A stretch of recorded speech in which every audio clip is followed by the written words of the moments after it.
बिस्मिल्लाहिर्रहमानिर्रहीम। अस्सलाम वालेकुम। कैसे हैं आप सब? उम्मीद करती हूँ कि आप सब खैरियत से होंगे। आज मैंने बनाया है बीफ का मगज़ फ्राई रेसिपी आप लोगों के साथ शेयर कर रही हूँ। उम्मीद है कि आपको ज़रूर पसंद आएगी।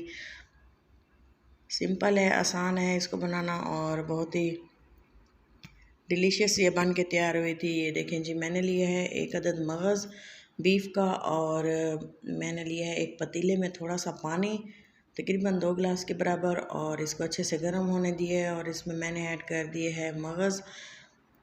इसको बॉईल कर लेंगे। बॉइलिंग प्रोसेस में मैं इसमें ऐड करूँगी नमक और थोड़ी सी हल्दी, ताकि इस पे जो है इसकी जो स्मेल होती है वो थोड़ी सी ख़त्म हो जाए और अच्छे से ये बॉयल हो जाए।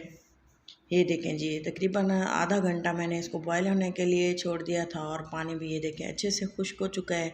मैंने जो है ब्रेन को जो रिमूव कर लिया था पानी से, और इसको जो है इसमें जो काले से ज़रात थे मगज़ के ऊपर, वो मैंने उतार लिए थे और अच्छे से सफाई कर ली थी इसकी। एक पैन में मैंने ऑयल लिया है तकरीबन 1 कप के बराबर, और मैंने इसमें लिए थे तकरीबन ½ kg के बराबर प्याज बारीक चॉप कर लिए थे, और तकरीबन इसको 10 से 12 मिनट के लिए मैंने अच्छे से गोल्डन ब्राउन किया था और मीडियम फ्लेम पे काफ़ी देर के लिए मैंने इसको पकने के लिए छोड़ दिया था। और ये देखें बहुत ही अच्छा सा बारीक से हमारे अच्छे से भुन चुके हैं प्याज और बहुत ही अच्छी सी खुशबू आ रही थी। ये याद रखें कि इसको बिल्कुल मीडियम फ्लेम पे ही फ्राई करना है। ज़्यादा हम तेज़ आग पे इसको भूनेंगे तो ये जल जाएंगे और जिससे फ्लेवर अच्छा नहीं आता।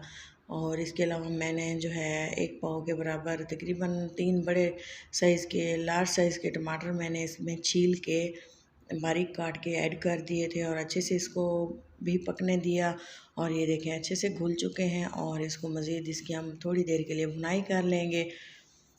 और अब मैं इसमें ऐड करूँगी 1 टेबलस्पून के बराबर लहसुन अदरक का पेस्ट और थोड़ी सी बारीक कटी हुई मिर्चें थोड़ी सी तीखी थी, तो इससे जो है बहुत ही अच्छा सा फ्लेवर आएगा। नमक ऐड किया था हस्बे ज़ायक़ा, नमक कम या ज़्यादा मसाले कोई भी हो आप अपने टेस्ट के अकॉर्डिंग शामिल किया करें।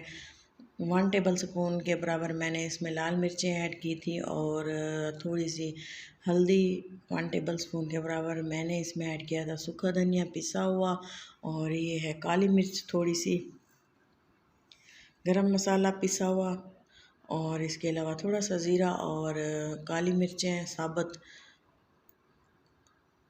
अच्छे से इसको मिक्स कर लेंगे और तकरीबन 2 से 3 मिनट के लिए इसकी अच्छे से प्याज के साथ भुनाई कर लेंगे, ताकि जो हमने ग्रीन मिर्चें ऐड किया वो भी अच्छे से भुन जाएं और मसाले भी।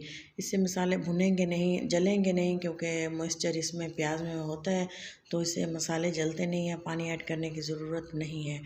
थोड़ी सी मैंने इसमें दही ऐड की थी 2 टेबलस्पून के बराबर, आपको दिखाना भूल गई। तो प्याज और मसाले को अच्छे से भून लेने के बाद मैंने इसमें ऐड कर दिया था मगज़, और फिर से इसकी अच्छे से तकरीबन 10 से 12 मिनट के लिए इसको अच्छे से भून लेना है। मीडियम फ्लेम रखना है, ज़्यादा हाई फ्लेम पे अगर हम इसको बनाएंगे तो फ्लेवर नहीं आएगा, जो एक्चुअल में फ्लेवर आना चाहिए। और ये देखें जी, काफ़ी देर भून लेने के बाद ये देखें जी बबल्स आना शुरू हो गए हैं इस तरह से। और इसकी ये देखिए फ़ाइनल लुक देख लें, बहुत ही मज़ेदार ये बन के तैयार हुआ था और सब ने बहुत ही इंजॉय किया था। आप भी इस तरह से मगज़ फ्राई बना के देखें ईद पे या रमज़ान में, जब भी आपको अवेलेबल हो आप एक बार इसको ज़रूर ट्राई करें। थोड़ी सी गार्निशिंग के लिए मैंने हरा धनिया ऐड किया और फिर से अच्छे से इसको मिक्स करके मैंने फ़ाइनल लुक डिश आउट किया था इसको। आप भी ज़रूर मेरी ये रेसिपी को ट्राई करें। उम्मीद है कि आपको ज़रूर पसंद आएगी। और ये देखें प्लेटिंग करते हैं इसकी। फ़ाइनल लुक मिस मत कीजिएगा, वीडियो को पूरा देखा करें। अगर मेरी ये रेसिपी वीडियोज़ आपको अच्छी लगें तो ज़रूर लाइक कीजिएगा।